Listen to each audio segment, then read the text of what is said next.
We live in a physical world of strict laws, where everything falls. But humanity's defining trait is our stubborn refusal to accept the inevitable drop. Take the Leaning Tower of Pisa. As it was being built, the soft ground actually began to swallow one side of the structure, setting it on a slow, fatal course toward collapse. This diagram outlines a radical workaround by the original builders. Instead of starting over, they constructed the upper floors progressively taller on one side. This created a permanent curve in the masonry to try and even out the lopsided base. But this created a physical paradox. If you were to force the base upright today, the curved top would no longer be centered over the foundation. The weight would hang completely off to the side, and gravity would instantly pull the whole thing down. We apply that same brute force to the sky. One pilot went as far as building a 31-foot unpowered glider pulled straight from an anime. Launched by a jet engine, he uses his own shifting body weight to manipulate the mechanical controls and keep himself airborne. Whether we are stacking lopsided stone or strapping ourselves into unpowered wings, our first instinct when faced with natural limits is to fight back with sheer force. This stubbornness also manifests as a struggle of the mind, where we attempt to use pure intellect to outmaneuver the certainty of time. Consider a prisoner who tried to use logic to cheat his own execution. The judge handed down a peculiar ruling. The execution would happen next week, but the specific day had to be a complete surprise. If he wasn't surprised, the execution couldn't happen. This calendar visualization demonstrates the prisoner's deductive reasoning. He reasoned that if he was still alive on Thursday night, the execution would have to be Friday. He would know it was coming, making Friday impossible. But with Friday gone, surviving Wednesday night made Thursday impossible. This logic cascaded backwards, erasing every single day of the week. He relaxed in his cell, convinced he was entirely safe, until the guards grabbed him on Wednesday morning. Because he had perfectly convinced himself it wasn't going to happen, the execution was in fact a complete surprise. Logic puzzles can soothe our minds and give us an illusion of control, but sheer intellect cannot permanently stall the inevitable drop. When brute force fails, we adapt. We transition into rewiring our own physical bodies to bypass biological dead ends. Take the case of a young girl born entirely lacking the specific muscle above her eye. This physical absence left her completely unable to perform the vital function of blinking. This anatomical diagram shows the mechanical workaround doctors engineered.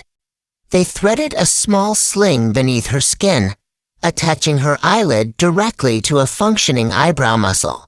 By simply raising her eyebrows, she operates an artificial pulley system to force her eyes open and shut.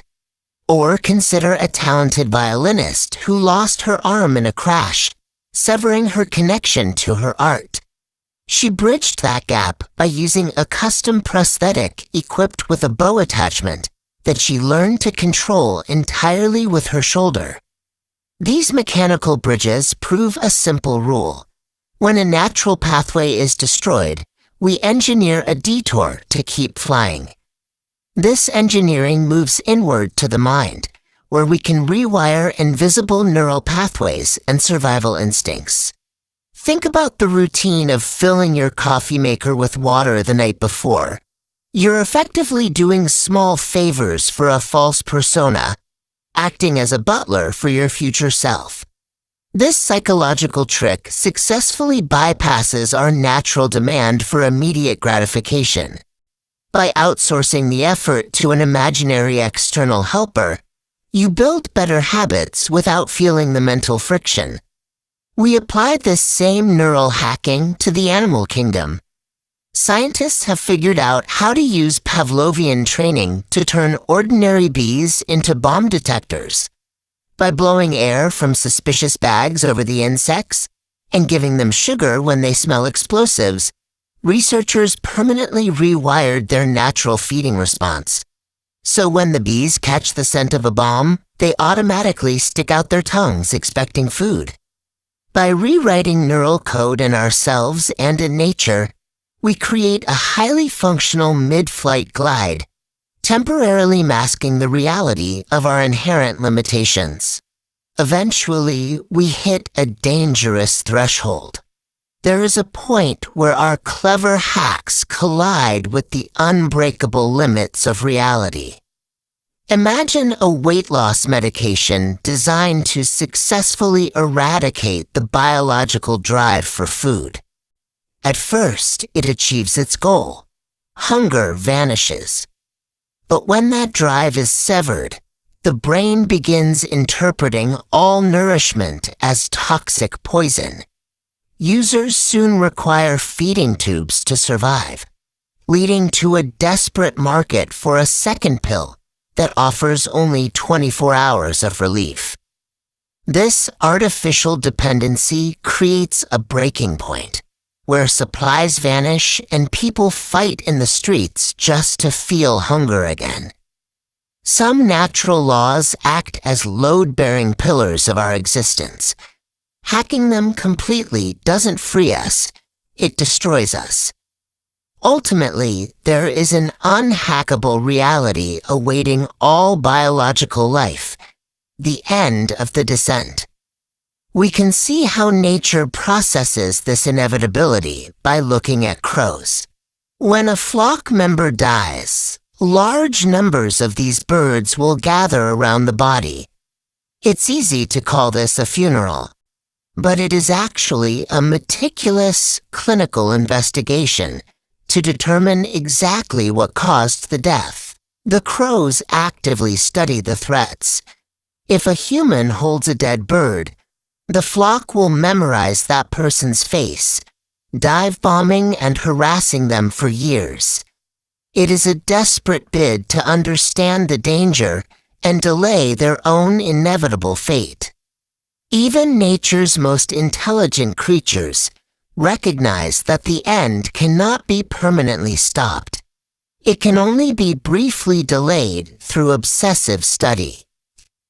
This brings us to the absolute endpoint of our arc, the exact moment physical reality finally reclaims a life. There is an unexplained medical phenomenon known as terminal lucidity. It happens in patients whose minds have been entirely lost to severe cognitive disease, providing a sudden, powerful burst of energy and clarity. A patient who hasn't spoken in years might suddenly sit up, recognize their children, and fully reconnect. It is a brief, miraculous window of time before the body finally surrenders shortly after. We spend our entire lives engineering brilliant loopholes to defy the drop. But perhaps our ultimate grace lies in the quiet, profound moments right before gravity finally pulls us home.